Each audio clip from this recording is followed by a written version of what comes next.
شريك له ونشهد أن سيدنا إمامنا قدوتنا حبيبنا طبيبنا وطبيب روحنا محمد الذي أرسله بالحق بشيرا ونذيرا وداعيا إلى الله بإذنه وسراجا وقمرا منيرا. فقد قال الله تعالى في كلامه المجيد وفي فرقانه الحميد.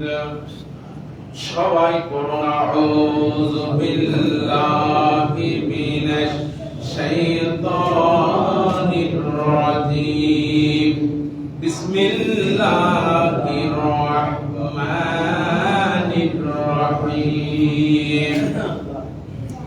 ولا أعتبدون ما تنحتون الله خلقكم وما تعملون وابنوا له بنيانا فلقوه الجحيم فعرضوا به كيدا فجعلناهم الأسفلين. صدقت يا رب العالمين. وقال النبي صلى الله عليه وسلم من كان له سعة ولم يضحي فلا يقربن مصلنا أو كما قال عليه الصلاة والسلام. মুআজ্জাজ মুহতারাম মুতালায়াজাম সম্মানিত উপস্থিতি, সকলের প্রতি আমার আবারও সশ্রদ্ধ সালাম। আসসালামু আলাইকুম ওয়া রাহমাতুল্লাহি তাআলা ওয়া বারাকাতুহু। সর্বপ্রথম সেই বিশ্ব নিয়ামত আল্লাহ সুবহানাহু ওয়া তাআলার শুকরগুজার করছি যে মহান আল্লাহ রাব্বুল আলামিন আমাদেরকে দয়া করে, মায়া করে, মহব্বত করে, ভালোবেসে পবিত্র জিলকদ মাসে একটি জুমা তার পাক মসজিদে হাজির হওয়ার তৌফিক দান করেছেন। সেই মহান রবের শুকরগুজার করছি। সকলে জবান খুলে জোরে সরে বলছি আলহামদুলিল্লাহ। আরেকটু আওয়াজ দিয়ে বলুন আলহামদুলিল্লাহ। পাশাপাশি বিশ্ব মানবতার মুক্তির দিশারি, মুক্তির দূত মুহাম্মদ আরবি মামিনার নয়নের মনি হাবিবুনা তবিবুনা সামাদুনা তবিবু কুলুবিনা তবিবু আরওয়াহিনা মুহাম্মদুর রাসূলুল্লাহ। সকলে পড়েন সাল্লাল্লাহু আলাইহি ওয়াসাল্লাম। সম্মানিত উপস্থিতি, আমি আপনাদের সম্মুখে কোরআনুল কারীমের সূরা আস-সাফফাত থেকে কয়েকটি আয়াতে কারিমা এবং হুজুর সাল্লাল্লাহু আলাইহি সাল্লামের অসংখ্য হাদিসের মাঝ থেকে একখানা হাদিসে নববী তেলাওয়াত করেছি। এর সহজ অর্থের মাধ্যমে আলোচনা শুরু করব ইনশাআল্লাহ। আপনাদের সবাইকে নিয়ে আরেকবার তাওসতাসমি তেলাওয়াত করছি। তেলাওয়াত করুন আউযু বিল্লাহি মিনাশ শাইতানির রাজীম। বিসমিল্লাহির রহমানির রহিম। বিতাড়িত মরদুদ শয়তানের ওয়াসওয়াসা থেকে আল্লাহ তাআলার নিকট পানাহ চাই। পরম করুণাময় আল্লাহ তাআলার নামে শুরু করছি। আল্লাহ বলেন قال أتعبدون ما تنحتون। ইব্রাহিম আলাইহিস সালাম তার জাতির লোকদেরকে বললেন, তোমরা কি ওইগুলোর ইবাদত করবে যা তোমরা নিজে বানাও? আল্লাহু খালাকাকুম ওয়া মা তা'মালুন। অথচ আল্লাহ তোমাদেরকে সৃষ্টি করেছেন এবং তোমরা যেগুলো ইবাদত করো, যেগুলো কাছে মাথা নত করো, সেগুলোকে আল্লাহ তৈরি করেছেন। বলেন সুবহানাল্লাহ।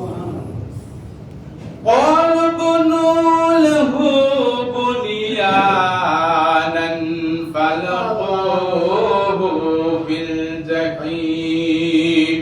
বলুন আল্লাহু আকবার। ইব্রাহিম আলাইহিস সালাম যখন জাতির লোকদের কথা মানলেন না, ওই সময় সরকারের বিরোধিতা করলেন, সরকারের কথা মানলেন না, নমরুদের কথা মান্য যখন করলেন না, তখন তারা ইব্রাহিম আলাইহিস সালামকে পুড়িয়ে ছারখার করে দেওয়ার জন্য আগুনের কুণ্ডলী তৈরি করেছিল।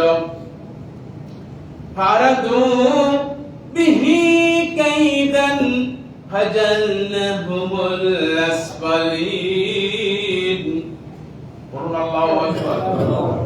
আল্লাহ পাক বলেন, তারা ইব্রাহিমের ব্যাপারে যে চক্রান্তগুলো করেছিল, আমি তাদের সকল চক্রান্তকে বানচাল করে দিয়ে তাদেরকে একেবারে নিচে নামিয়ে দিয়েছি। অকালান ইন্নী যাহিবুন ইলা রাব্বি সাহিয়াদিন। আল্লাহু আকবার। ইব্রাহিম আলাইহিস সালাম আগুনের কুণ্ডলী থেকে মুক্তি পেয়ে তিনি বলতেছিলেন, আমি আর এখানে থাকবো না, আমি আমার পূর্বর দিকে চললাম, তিনি আমাকে পথ দেখাবেন। বলেন সুবহানাল্লাহ। ইসলাম আয়াতে কালিমা সহজ আর হাদিসের অর্থ করছি। বলেন নবী সাল্লাল্লাহু আলাইহি ওয়াসাল্লাম, প্রিয় নবীজি বলেছেন, মান কানা লাহু সাআতান ওয়া লাম ইউদাহি ফালা ইয়াকরাবান্না মুসাল্লানা। যে ব্যক্তির কুরবানি করার সামর্থ্য আছে, সামর্থ্য থাকা সত্ত্বেও কুরবানি করলো না, প্রিয় নবীজি বলেছেন সে যেন আমাদের ঈদগাহে না যায়।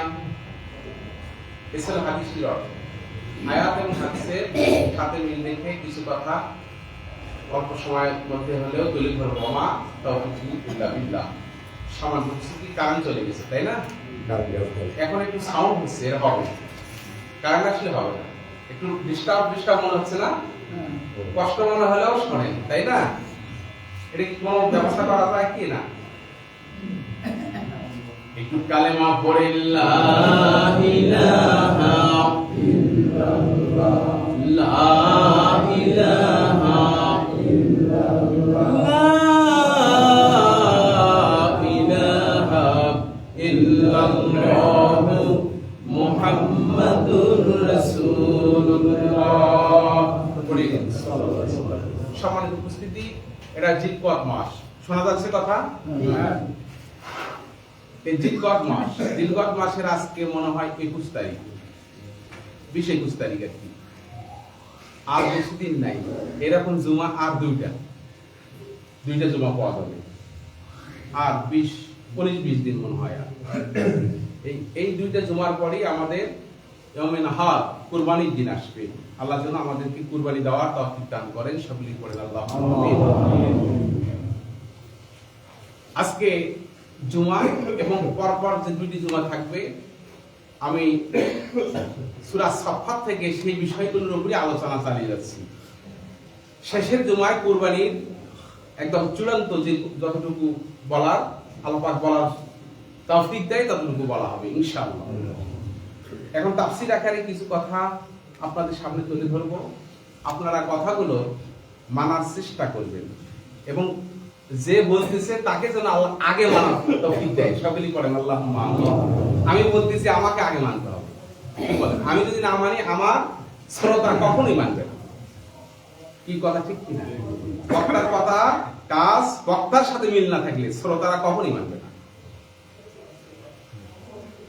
এখন আসুন, হযরত ইব্রাহিম আলাইহিস সালামের সেই কথা, কোন কথা? প্রভুর পরিচয় পাইলেন। কার পরিচয়? প্রভু আল্লাহর পরিচয়। ব্যাখ্যা করে নাই, অনেক বড় ওয়াজ, সংক্ষেপে করে একটু এগিয়ে যাই। তো আল্লাহর পরিচয় যখন তিনি পেলেন তখন তিনি কি করলেন সেই জায়গাটা।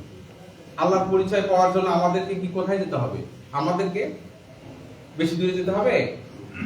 আপনার বোর্ডের ভিতরে আল্লাহর পরিচয় কি বলে, পা থেকে মাথা পর্যন্ত চিন্তা করেন, আল্লাহর পরিচয় খুঁজে পাবেন। একটু চক্ষুটা নিয়ে চিন্তা করেন, উপরে শক্ত হাড্ডি, নিচে শক্ত, ডানে শক্ত, বামে শক্ত, মাঝখানে একটা নরম অংশ চক্ষু কে দিয়েছে? এইভাবে ইব্রাহিম আলাইহিস সালাম বিবেককে জাগ্রত করে মহান রব তাকে তার পরিচয় পাইতে পাইতে এক সময় আল্লাহ পরিচয় তাকে দিয়ে দিলেন। বলেন সুবহানাল্লাহ।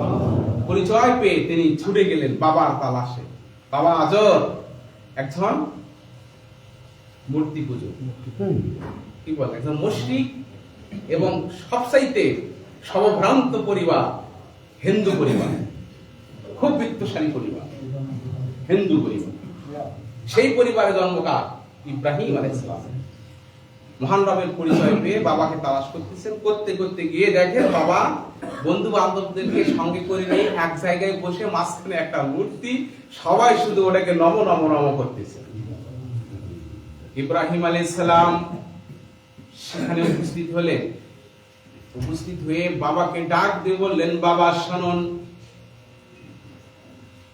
ইব্রাহিম আলাইহিস সালাম ওই প্রথমেই বাবাকে পেয়ে যে কথাটি বললেন আমাদের সকলের মুখস্থ আছে। আমার সাথে বলতে পারবেন তো? নামাজের সময় বলি, জায়নামাজের দাঁড়িয়ে বলি না? জায়নামাজের আগে বলেন আর পরে বলেন, বলেন তো? কি বলেন? মাসলা দুটে, আগে বলা যাবে, পরে বলা যাবে, ঠিক আছে? সেইটা কি ইব্রাহিম আলাইহিস সালাম প্রথমেই গিয়ে সেখানে বলেন ইন্নী ওয়াজহাতু ওয়াজহিয়া লিল্লাযী ফাতারাস সামাওয়াতি ওয়াল আরদা হানিফান ওয়া মা আনা মিনাল মুশরিকিন। এটা বললেন বাবা আপনারা সকলেই মুশরিক, যেই কাজটা করতেছেন এটা মুশরিকি কাজ, আমি এগুলো থেকে একেবারেই মুক্ত। বলেন সুবহানাল্লাহ। আমি আমার রবের পরিচয় পেয়েছি। ইব্রাহিম আলাইহিস সালাম এই কথাটুকু বলার পরে একটা প্রশ্ন ছুড়ে দিলেন। প্রশ্নটা কি? ইব্রাহিম আলাইহিস সালাম বললেন যে বাবা কেন এই মূর্তিগুলোর আপনারা ইবাদত করেন, এগুলোর সামনে কেন মাথা নত করেন? তখন তার বাবা যে উত্তরটা দিয়েছেন সূরাতু আম্বিয়ার ভিতরে উত্তরটা আছে। ক্বালু, তারা সবাই মিলে, ওখানে যারা ছিল সবাই মিলে বলতেছিল ওয়াজাদনা আবানা লাহা আবিদিন। পড়ুন আল্লাহু আকবার। ও ইব্রাহিম শোনো, তুমি যে কথা বলছো এই কথার উত্তর হলো আমাদের বাপ দাদারা এরকম করেছে, সেই জন্যই আমরা করতেছি। বলুন নাউযুবিল্লাহ। এর উত্তর দিয়েছে কে? আজর এবং তার সঙ্গী সাথীরা। এই বাপ দাদারা করেছে, তুমি যত কথাই বলো আমরা এটা করব। বাপ দাদা করেছে, এটা যদি কোরআন হাদিসের সাথে মিল থাকে আপনি আমিও করব। কি বলেন? ছোটবেলা যখন ঘুমিয়েছিলাম একটু বিবেক জাগ্রত, রাত্রিবেলা মানুষ, বাচ্চাদের একটা স্বভাব আছে মাঝে মাঝে জাগে, কি বলে, জাগ্রত হয়ে বাবা মার সাথে গল্প গুজব করার চেষ্টা করে, আনন্দ উল্লাস করার চেষ্টা করে, করে কি করে না? আপনারা দেখেন নাই মনে হয়, আমি শুধু দেখছি, আমি দেখেছি করে। এইভাবে আমরা প্রত্যেকটা লোকই নিজ নিজ বাসায় আমাদের আহলে বাইত পরিবারের ভিতরে দেখেছি ছোটবেলায় গভীর রাত্রিতে আমাদের বাবা মা দাদা দাদি তাহাজ্জুদের নামাজ পড়েছেন। কি বলেন? দেখেন না, আমরা প্রশ্ন ছড়িয়ে দিছি ওই সময়, এখন কিসের নামাজ? তখন উত্তর দেয় যেটা তাহাজ্জুদের নামাজ। বাপ দাদা করেছে তাহাজ্জুদের নামাজ, কোরআন হাদিসের সাথে মিল আছে, আপনিও করবেন। কথা ঠিক কিনা? মুসলমান ভাইরা, মসজিদে আজান হয়, বাপ দাদারা আজানের সাথে সাথে পাঞ্জাবি পরে টুপি মাথায় দিয়ে মসজিদের দিকে ছুটেছেন। আমরাও তা করব, বাপ দাদা করেছেন আমরাও করব, সমস্যা নাই, কোরআন হাদিসের মিল আছে। কি কথা ঠিক কিনা? মুসলমান ভাইয়েরা, বাপ দাদারা দুর্নীতি করে নাই, আমরা লক্ষ্য করেছি দুর্নীতি করে নাই, হারাম খাই নাই, সুদের ধারের কাছে যাই নাই, ঘুষের ধারের কাছে যাই নাই, পরের হক নষ্ট করে নাই। কি বলেন? এসব কিছু আমরা ছোটবেলা থেকে লক্ষ্য করেছি, দেখেছি, আপনারাও তা করবেন। কোরআন হাদিসের সাথে মিল আছে না নাই বলুন? এরপর বাপদাদা দাদা যারা মসজিদে দান করেছেন, মসজিদ তৈরি করেছেন, মাদ্রাসায় দান করেছেন, মাদ্রাসা তৈরি করেছেন, সহযোগিতা করেছেন, আমরা দেখেছি, আমরা তা করব, কারণ কোরআন হাদিসের সাথে মিল আছে। বাপ দাদা করেছেন, কোরআন হাদিসের সাথে মিল আছে, তা আমরা করব, কথা ঠিক কিনা? কিন্তু প্রশ্ন হলো, মসজিদে দান করেছে বাবা, মাদ্রাসায় দান করেছে দাদা, কিন্তু আপনি সেই দান এখন মসজিদ মাদ্রাসায় না দিয়ে মরা মানুষকে দেন। কোরআন হাদিসে কোন জায়গা আছে নাকি যে লোকটা মারা গেছে সেই লোকটার টাকা পয়সার প্রয়োজন আছে? আওয়াজ করে কথা বলুন। যেই লোকটা মারা গেছে এই লোকটার টাকা পয়সার প্রয়োজন নেই।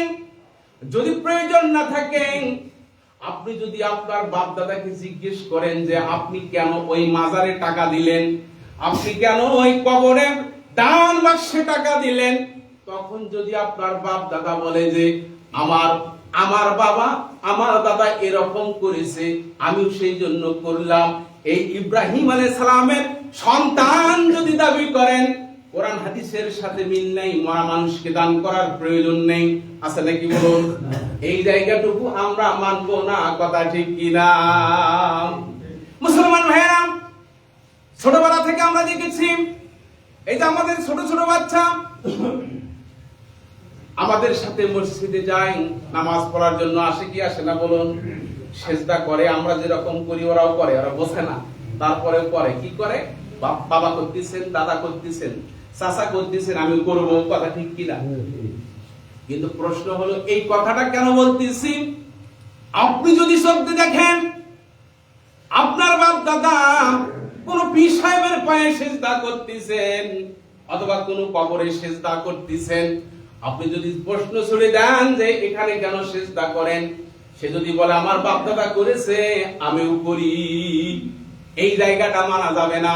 ইব্রাহিম আলাইহিস সালাম আমাদের জাতির পিতা, আমাদের পিতা কখনো বাপ দাদার মুশরিকি কায়দা শিরকি কায়দা মানে নেননি, আমরাও কেউ মানে নেব না, কথা ঠিক কিনা?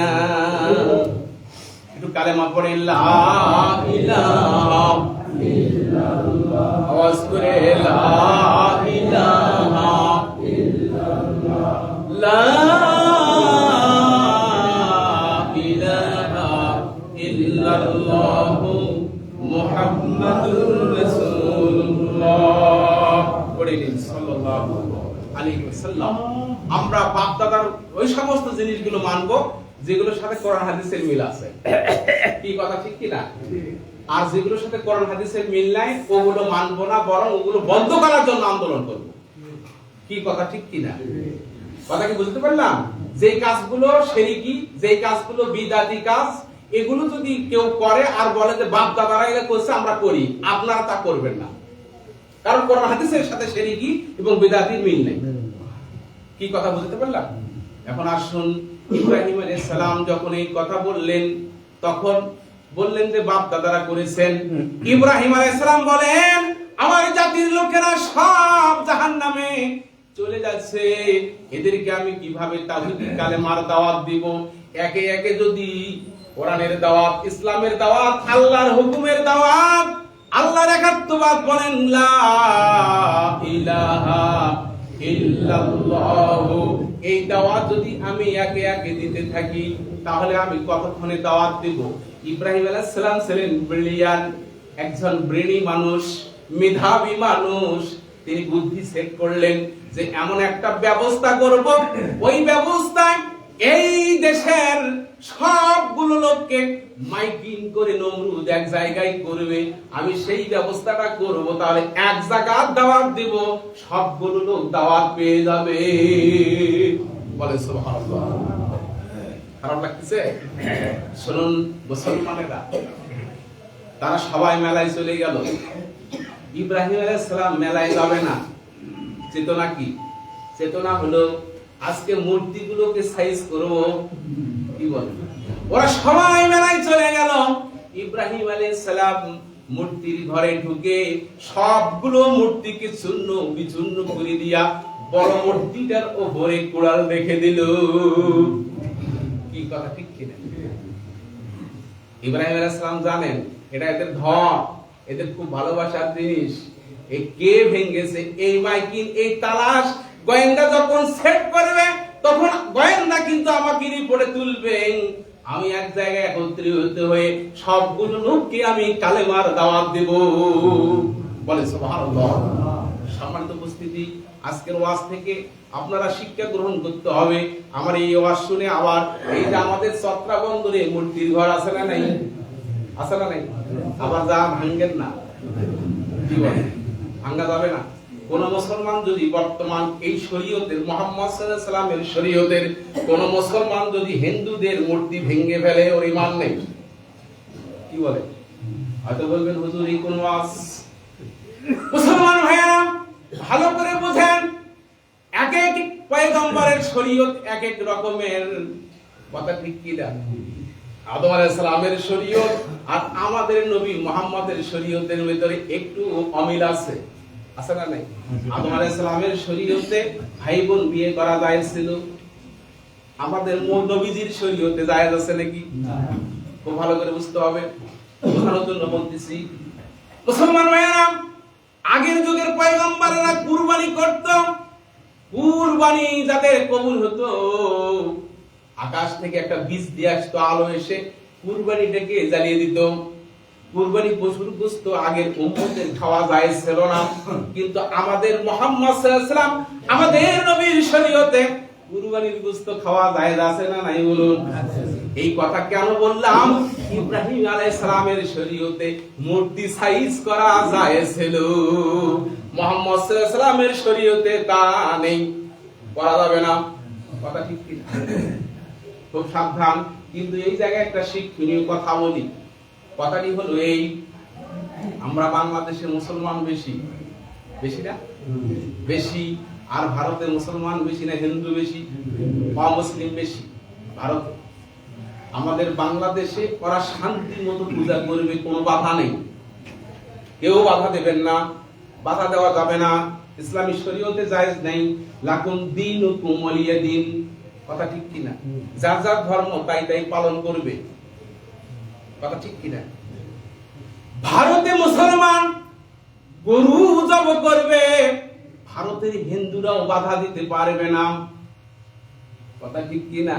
লাকুম দীনুকুম ওয়ালিয়া দীন। যার যার ধর্ম তাই তাই পালন করবে। কার কথা? আল্লাহর কথা। বাংলাদেশে হিন্দুরা মূর্তি পূজা করবে, মুসলমান বাধা দিবে না, কিন্তু হিন্দু যদি ভারতে মুসলমানকে বাধা দেয় গরু জব করার জন্য, বাংলাদেশের মুসলমান শুধু আঙ্গুল চুষলে হবে না। কথা কি বুঝতে পারলাম? তখন আঙ্গুল বাঁকা করা লাগবে, এটা শরীয়ত। কি বুঝতে পারছেন? মুসলমান ভাইয়েরা খুব ভালো করে বোঝেন, দিলের কান লাগায়া শুনুন। ইব্রাহিম আলাইহিস সালাতু ওয়াস সালাম এইভাবে মূর্তিগুলোকে ভেঙে দেওয়ার পরে তারা মেলা থেকে চলে আসলো, এসে মূর্তির ঘরে গিয়ে দেখে যে সব চূর্ণ বিচূর্ণ। সকলেই বলাবলি করতে লাগলো নমরুদ খুব শক্তিশালী সরকার। আমাদের দেশের শক্তিশালী সরকার শেখ হাসিনা ছিল, কি বলেন? শেখ হাসিনার মতো সরকার বাংলাদেশে আসে নাই, মনে হয় আসবেও না, কি বলে? আমাদের দেশে শেখ হাসিনার মতো শক্তিশালী সরকার আগেও আসে নাই, এরপরে মনে হয় আসবে না, কি বলে? এই নমরুদ ছিল এই ধরনের শক্তিশালী একজন সরকার। ওই সময় শক্তিশালী সরকারের আইন কানুন শক্তিশালী কিনা বলুন? নমরুদ ঘোষণা করে দিল, দেখো, গোয়েন্দা সেট করে দিল, দেখো এই মূর্তিকে ভেঙে ফেলেছে, তাকে পানিশমেন্ট করতে হবে। গোয়েন্দা সেট করে রিপোর্টে আসলো ওই যুবকের কথা, যেই যুবক তার বাবাকে বলেছিল, বাবা এগুলোর কাছে মাথা নত করেন কেন? যেখানে যায় সেখানে রিপোর্টে আসে ইব্রাহিমের কথা। পুলিশ সেট করলো, রাজনৈতিক কর্মকাণ্ড মনে করেন, রাজনীতির ব্যবস্থাপনার মতো পুলিশ সেট করলো। পুলিশ চলে গেল ইব্রাহিম আলাইহিস সালামের কাছে, গিয়ে পুলিশ ইব্রাহিম আলাইহিস সালামকে অ্যারেস্ট করলো। অ্যারেস্ট করে সেখানে উপস্থিত করলো। উপস্থিত করার পরে ইব্রাহিম আলাইহিস সালাম সেই সময় বলল যে লাখো লাখো জনতা, এত জনতার উপস্থিতি কেন, আর আমাকে কেন অ্যারেস্ট করা হলো, আমাকে কেন নিয়ে আসা হলো, কারণটা কি? নমরুদ বলেন ইব্রাহিম চালাকি করো না। কে বলে? নমরুদ বলে ইব্রাহিম চালাকি করো না। ইব্রাহিম আলাইহিস সালাম বলেন কি ঘটনা ঘটছে আমাকে একটু বলতে হবে, যে মূর্তিগুলোকে ভেঙেছে। ইব্রাহিম আলাইহিস সালাম বলেন কোন জায়গায় ঘটনা, সেখানে নিয়ে চলো, স্পটে চলো, তদন্ত করে দেখা হোক। ইব্রাহিম আলাইহিস সালামকে নিয়ে সেই মূর্তির ঘরে ঢুকে পড়লাম। ইব্রাহিম আলাইহিস সালাম ওই জায়গায় একটা প্রশ্ন ছুড়ে দিলেন, ফাসআলুহুম। ইব্রাহিম আলাইহিস সালাম বললেন যে তাদেরকে জিজ্ঞেস করো, তাদেরকে কে ভেঙেছে। তারা যদি বলে আমি ভেঙেছি, তাহলে আমি আসামি, আমাকে কি শাস্তি দেওয়া হবে। নমরুদ বলে ইব্রাহিম হাজলেমি করো না, চালাকি করো না, বুদ্ধি সেট করো না। ইব্রাহিম আলাইহিস সালাম ব্রেনি মানুষ, ব্রেনি মানুষের সন্তান আমরা। আমাদের মুসলিমদের ব্রেন জাগ্রত করতে হবে। ইহুদি খ্রিস্টানদের কাছে আমাদের ব্রেন বিক্রি করা যাবে না। ইহুদি খ্রিস্টানদের টাকার বেড়া জালে পড়ে আমাদের ব্রেনটাকে নষ্ট করে দিয়া মুসলমানদেরকে নাস্তানাবুদ করা যাবে না। কি কথা ঠিক কিনা? আমরা ব্রেনি, আমাদের বাবা ব্রেনি, তারই সন্তান আমরা। আমাদের চাইতে ব্রেনি এই পৃথিবীতে কোন ধর্মের মানুষ নাই। আমরা আবিষ্কার ও জ্ঞান রাখি, কিন্তু আমাদের ছেলে মেয়েগুলোকে ওরা কিনে নেয়, আমরা টাকা দিতে পারি না। কি বলে? কিনে নিয়ে ওদের কাজে লাগায়। মুসলমান ভাইয়েরা, ইব্রাহিম আলাইহিস সালাম কি ব্রেনি মানুষ। নমরুদ বলে চালাকি করো না। ইব্রাহিম আলাইহিস সালাম বলেন কি হয়েছে বলুন। নমরুদ বলে যে তুমি কি দেখছো, তোমার বাবাই তো মূর্তি তৈরি করে, মূর্তি কোনদিন বলতে পারে নাকি কে ভেঙেছে। ইব্রাহিম আলাইহিস সালাম বলেন যে মূর্তির চোখ আছে দেখে না, হাত আছে ধরে না, পা আছে চলে না, মুখ আছে খায় না, সেই মূর্তির কাছে কেন আপনারা মাথা নত করেন? কি বলে? ইব্রাহিম আলাইহিস সালামকে বলেন ইব্রাহিম তাহলে মনে হয় তুমি ভাঙছো। ইব্রাহিম আলাইহিস সালাম বলেন আমি ভাঙছি কি ভাঙি নাই এই জায়গায় বলবো না, আমার জন্য মাইকিং করে লোক সেট করেছেন, ময়দানে লোক উপস্থিত, চলেন ময়দানে চলে গিয়ে আমি বলবো। বলেন সুবহানাল্লাহ। ইব্রাহিম আলাইহিস সালাম সেখানে উপস্থিত হলেন লাখো জনতার মাঝে, মনের বাসনা কালেমার দাওয়াত দিবেন, মানুষগুলোকে ঈমানদার বানাইবেন। বলেন সুবহানাল্লাহ। লাখো জনতার সামনে উপস্থিত হয়ে তিনি যা বলতেছেন, প্রথম যে কথাটা ক্বালা আতাবুদুনা মা তানহিতুন আল্লাহু খালাকাকুম ওয়া মা তা'মালুন। পড়ুন আল্লাহু আকবার। ওরা আরবি জানতো। এই কথা বলার সাথে সাথে আর বোঝার বাকি থাকলো না কে ভেঙছে, কে ভেঙে ফেলেছে, আর বাকি থাকলো না। ইব্রাহিম স্বয়ং নিজে বলল শোনো, তোমরা যে মূর্তিগুলোকে দুধ কলা দাও, তোমরা যে মূর্তিগুলোকে নমনম করো, এই মূর্তিগুলোকে তোমরা আবার দশমী রাত আছে না, আছে বলেন, একাদশ রাত্রিতে মূর্তিগুলোকে তোমরা পানিতে চুবিয়ে ডুবিয়ে মারো। যে মূর্তিকে তোমরা পানিতে চুবিয়ে দাও, ডুবিয়ে দাও, ধ্বংস করে দাও, এই মূর্তি তোমাদেরকে আল্লাহর ধরা থেকে রক্ষা করতে পারবে না। বরং আমি ইব্রাহিম বলি, উপস্থিত জনতা সকলেই আমার সাথে বলুন ক্বালু লা ইলাহা ইল্লাল্লাহ। বলে সুবহানাল্লাহ। এই দাওয়াত দিলেন উপস্থিত জনতাকে। দাওয়াত পেয়ে এই দাওয়াত দেওয়ার সাথে সাথে নমরুদের গায়ে আগুন লেগে গেল। নমরুদ কি বলছে ওই জায়গায়? হাররিকুহু, হাররিক মানে জ্বালিয়ে দাও, হু মানে এই লোকটাকে, হাররিকুহু এই লোকটাকে জ্বালিয়ে দাও, জ্বালিয়ে দিতে বলছে, এই লোকটাকে জ্বালিয়ে দাও। এই কথাটা সূরাতু আস-সাফফাতে আল্লাহ পাক এমন ভাবে কোট করে দিয়েছেন, তারা সবাই মিলে কি বলছেন? ক্বালু বুনু লাহু বুনিয়ানান ফালকু ফিল জাহিম। বলুন আল্লাহু আকবার। আগুনের কুণ্ডলী তৈরি করো। ইব্রাহিম আলাইহিস সালাম বলেন, আগুনের কুণ্ডলী কেন তৈরি করবেন? নমরুদ বলেন যে তোমাকে আগুনে ফেলায়া পুড়িয়ে ছারখার করে দেওয়া হবে। ইব্রাহিম আলাইহিস সালাম বলেন, আমার দোষটা কোথায়? নমরুদ বলে, তোমার দুইটা দোষ। এক নম্বর দোষ, তুমি মূর্তিগুলোকে দুধ কলা দাও না। দুই নম্বর দোষ, ইব্রাহিম তুমি আমার আইন মানো না। দুটো দোষ। এক নম্বর কি? দুধ কলা। ইব্রাহিম আলাইহিস সালাম প্রশ্নগুলোর উত্তর দিয়ে দিয়ে কথা বলতেছেন যে এক নম্বর দোষ, আমার দুধ কলা মূর্তিকে দেই না।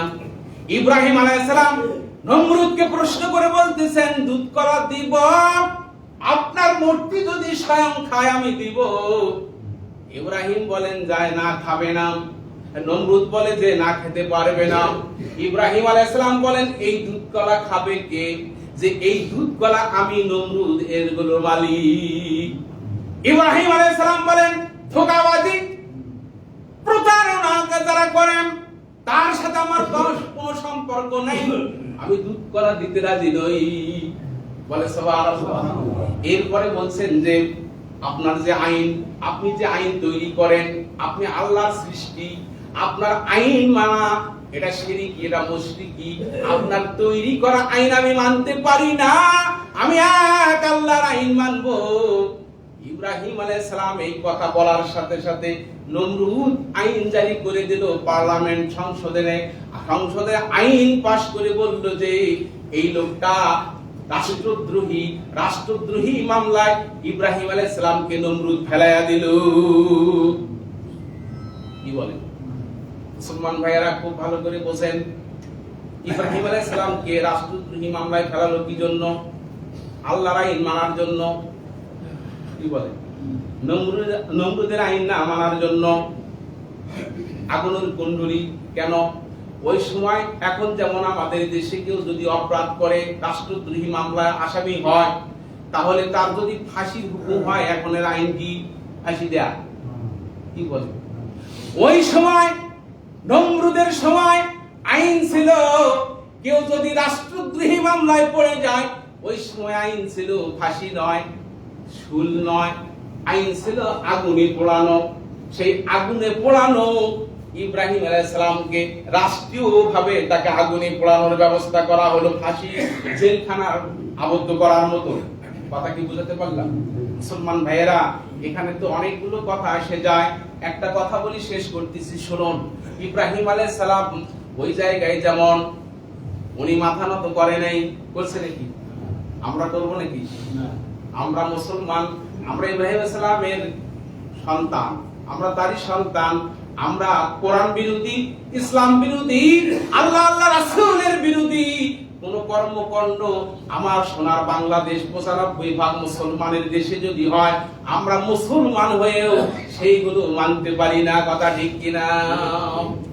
আপনি যদি সত্যিকারের মুসলমান হন, আপনি যদি সত্যের পক্ষের ব্যক্তি হন, মিথ্যার বিরোধিতা করেন, আপনার সাথে সত্য এবং মিথ্যার টক্কর লাগবে। কথা ঠিক কিনা? সত্য আপনাকে সত্য হিসাবে আপনি যদি টিকে থাকতে চান, মিথ্যা তার সব ষড়যন্ত্র, সকল পথ ঘাট খুলে দেবে আপনাকে এই দুনিয়া থেকে নাস্তানাবুদ করে দেওয়ার জন্য, আপনাকে দুনিয়া থেকে মুছে দিবার জন্য। কথা ঠিক কিনা? এই সময় আপনি যদি সত্যবাদী হিসাবে, ইমানদার হিসাবে, হযরত ইব্রাহিম আলাইহিস সালামের সন্তান হিসাবে ঈমান নিয়ে পরকালের উদ্দেশ্যে যদি বেঁচে থাকতে চান, তাহলে আপনাকে যদি আপনার বিরুদ্ধে সত্য বলার কারণে যদি মামলা হয়, তবু বাতিলের কাছে মাথা নত করা যাবে না। আপনার যদি জেলের ব্যবস্থা হয়, তবু নত হওয়া যাবে না। আপনাকে যদি ফাঁসির কাস্টে ঝুলাতে চান, তবু নত হওয়া যাবে না। এরই নাম হলো ইসলাম, এরই নাম হলো মুসলমান, এরই নাম হলো জাতির পিতা ইব্রাহিম আলাইহিস সালামের সন্তানের কর্মকাণ্ড। সম্মানিত উপস্থিতি, এবারে আলোচনা শেষ করছি। ওয়াকুম দাওয়ানা আলহামদুলিল্লাহি রাব্বিল আলামিন। আসসালামু আলাইকুম ওয়া রাহমাতুল্লাহ। যারা সুন্নাত পড়েননি, কাবলা 2 4 রাকাত পড়ে নিন।